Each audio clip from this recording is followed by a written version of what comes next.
என்ன மாமனார் நீங்க பொறுப்பு இல்லாதால இருக்கீங்க. என்ன மாப்பிள்ள ஆச்சு? என்னாச்சு? ஆடி பிறந்த 5 நாள் ஆச்சு. இன்னும் நீங்க உங்க பொண்ணாளைக்கு வர மாதிரி இருக்கீங்க. மாப்பிள்ள அதான் கல்யாணம் புதுசுல தான் பண்ணுவாங்க மாப்பிள்ள. கல்யாணம் ஆன புதுசுல தானே ஏதாச்சும் ஒரு காரணம் சொல்லி 1 வாரம் 5 நாள் அட்லீஸ்ட் ஒரு 2 நாள்னாச்சும் வச்சுக்கோங்களேன். என்ன மாப்பிள்ள ஆச்சு? அடிச்சுக்கிறாங்க அவனு. மாமியாலும் மருமகளும் சண்டை அடிச்சுக்கிறாங்க.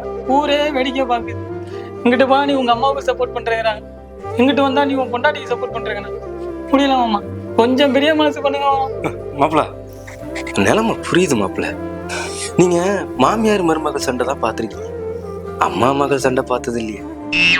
2 நாள் நல்லா இருப்பாங்க, 3வது நாள் அடிச்சுக்க ஆரம்பிச்சாங்க. ஊரே நின்று வேடிக்கை பார்த்து சிரிக்கும் மாப்பிள்ள. அதெல்லாம் பார்க்க முடியாம தான் மாப்பிள்ள உருப்படாத உங்களுக்கு கல்யாணம் பண்ணி வச்சு. தப்பா நினைச்சுக்காது மாப்பிள்ள, தயவு செஞ்சு புரிஞ்சுட்டு கிளம்புங்க. அவ காதல உடைஞ்சுதான் போட்டு குமுறுவா. பாவம் மாப்பிள்ள. மாப்பிள்ள கேன பையன் தானே, சொன்ன ஐடியா நல்லா தான் இருக்கு, நம்மளும் ட்ரை பண்ணுவோம். ஹலோ மாமா. சொல்லுங்க. என்ன ஆடி மாசம்